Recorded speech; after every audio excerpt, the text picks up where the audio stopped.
70 জন নিয়ে গেল। মুসা আলাইহিস সালাম হারুন আলাইহিস সালামকে খেলাফা দিয়ে গেলেন, আল্লাহ ওনাকে নবী বানালেন। মুসা আলাইহিস সালাম বললেন, হারুন খবরদার, বনি ইসরাইলের মধ্যে তাওহীদের বাণী প্রচার করবা, ঐক্য ধরে রাখবা, বিচ্ছিন্ন হতে দিবা না। চলে গেছে।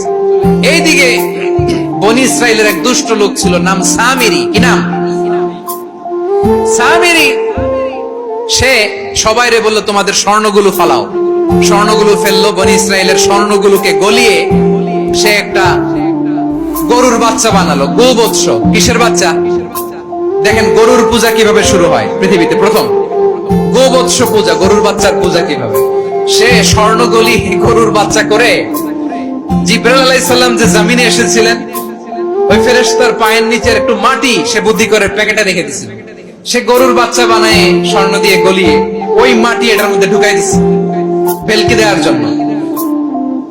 স্বর্ণ দিয়ে বানানো গোবৎস গরুর বাচ্চার গায়ে যখন সেই মাটি ছুঁড়ে দেয়া হলো, এখন বাছুরের ভেতর থেকে ভ্যাঁ ভ্যাঁ আওয়াজ আসতেছে। কি আসতেছে? সবাই তো অবাক। সামিরি বলে, আরে তোমরা যে 70 জন দিয়ে মুসা আলাইহিস সালামরে পাঠাইছো, ওইদিকে এত ঘুরতেছে, আল্লাহরে খুঁজে পায় না, আল্লাহ তো এটার ভিতরে ঢুকছে। নাউজুবিল্লাহ বলবেন না? তোমরা যে 70 জন দিয়ে পাঠাইলা, 70 জন নিয়ে মুসা আলাইহিস সালাম খালি ঘুরতেছে, আল্লাহরে পায় না।